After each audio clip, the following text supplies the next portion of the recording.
Salamu alaikum. Tunaulizwa kwamba asubuhi senye tunataka kula daku, alafu kumeadhiniwa na chakula iko mdomoni. Wengine wanasema ati hiyo unaweza ukameza. Kukiadhiniwa adhana ya asubuhi, unaambiwa kwamba hauruhusiwi tena kitu chochote kuteremsha kutoka kwa nini? Kwa koo. Inabidi uitoe na uiteme. Na kuna pia ingine kwamba kuna watu wanakuwa amekula daku amemaliza, lakini kuna vitu vidogo, kwa mfano mchele nini, zimebaki katikati ya meno.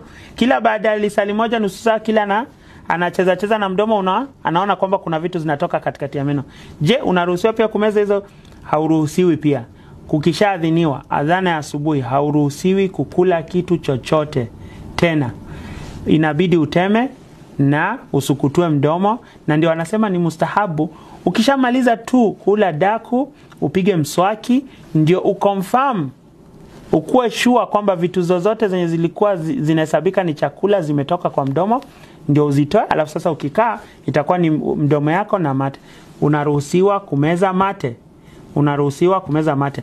Alafu kitu kingine, kama umeketi alafu mara moja ukateuka, kuna hali mbili kwamba saa zingine unateuka lakini inatoka na baadhi ya chakula inakuja hadi kwa mdomo.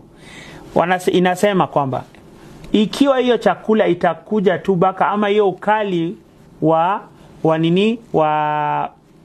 chakula ambayo umeiteuka itakuja baka kwa shingo, unaweza ukameza. Lakini kikuja baka ikatoka ikafika kwa maeneo ya mdomo ama ulimi, hauruhusiwi kuimeza tena, inabidi uteme.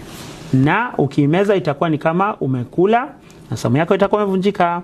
Alafu kuna kitu kingine ambayo tunaita kikohozi.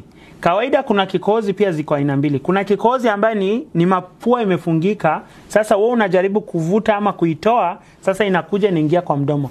Kama ni kikohozi ambayo inatoka kwa mapua, ama ndio wanasema kikohozi ambayo inatoka kwa kichwa, inateremka inakuja kwa mdomo, hiyo inavunja saumu. Lakini kama ni kikohozi ambayo unakohoa unahisi imetoka kwa kifua, hiyo kwa sababu iko ndani na ihesabiki kwamba umemeza, amekuja kwa mdomo ndio ukakula, hiyo unaruhusiwa kuimeza. Ikikuja kwa kifua ama ikija kwa koo, unaruhusiwa kuimeza.